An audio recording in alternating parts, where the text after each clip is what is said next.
కక్షతో మీరు వాడతలేరని చెప్తున్నారు. ఇవాళ తక్షణమే వాడండి.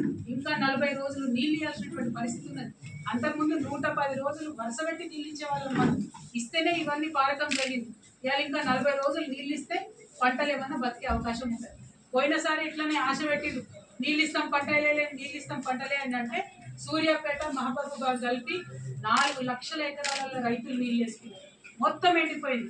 ఆ ఉసురు కాంగ్రెస్ పార్టీకి తగలకుండా మానదని చెప్పి నేను ఇవాళ హెచ్చరిక చేస్తా ఉన్నాను.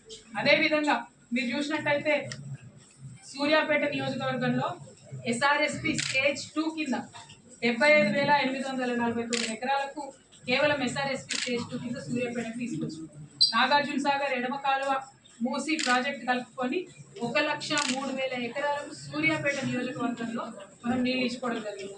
అదేవిధంగా తుంగతుర్తి నియోజకవర్గంలో కేవలం ఎస్ఆర్ఎస్పి స్టేజ్ 2 కింద 94,230 ఎకరాలు ఎస్ఆర్ఎస్పిలో నీళ్ళు ఇస్తే మరి అద్భుతంగా 2 పంటలకు తుంగతుర్తిలో మనం నీళ్ళు ఇచ్చుకుంటాం.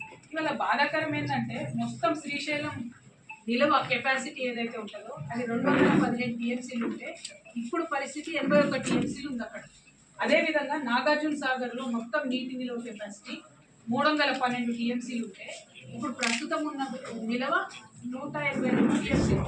అంటే విషయం ఏంటి అంటే హైదరాబాద్, ఖమ్మము, నల్గొండ తాగునీటికి కూడా ఇబ్బంది అయ్యేటటువంటి పరిస్థితి ఉన్నది. కానీ ఒక ముఖ్యమంత్రి గారు ఒక రివ్యూ పెట్టిండ్రు, నిన్నగాక మొన్న రివ్యూ పెట్టిండ్రు. ఏమన్నాడు? మొత్తం కలెక్టర్ల మీద దోషేసి కలెక్టర్లు ఏసీ రూమ్లలో కూర్చుంటున్నారు, వాళ్ళు బయటకు పోతలేరు, వాళ్ళకి ఆలోచన లేదు, కలెక్టర్లే రివ్యూ చేసి జిల్లాలలో నీళ్ళు ఇవ్వాలన్నారు. మరి ఈ ప్రభుత్వానికి ఒక జల విధానం అంటూ లేదా? ఈ ప్రభుత్వానికి ఒక ఆలోచన లేదా?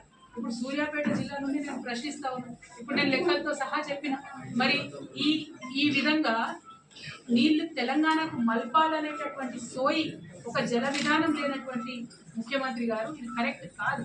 ఇప్పటికన్నా ఆలోచన చేయాలి. ఎందుకు? ఒక పక్క మనకున్నటువంటి మేడిగడ్డను వాడుకోక మీరు మన వాళ్ళని ఎండబెడుతున్నారు. ఇంకో పక్కన ఏం జరుగుతుంది?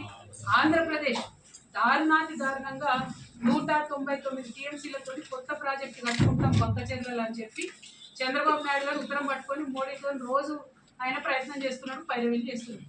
మన ముఖ్యమంత్రి గారు కనీసం ఇప్పటిదాకా నాగార్జున సాగర్ని కూడా మన రాష్ట్ర హయాంలోకి తెచ్చుకోలేకపోయారు.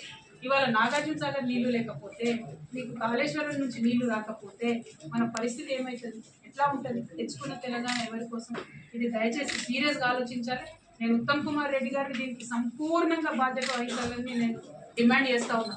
ఇలా సూర్యాపేట జిల్లాలో పంటలు ఎండిపోతున్నాయంటే ఆ పాప మా ఉసురు ఉత్తమ్ కుమార్ రెడ్డి గారికి తగులుతుంది.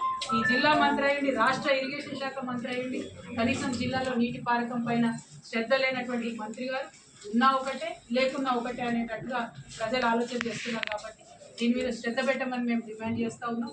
అట్లాగే చెప్పుకుంటూ పోతే ఏదో అంటారు కదా, చాంతాడంత స్టోరీ ఉంది వీళ్ళ ఫెయిల్యూర్ స్టోరీ.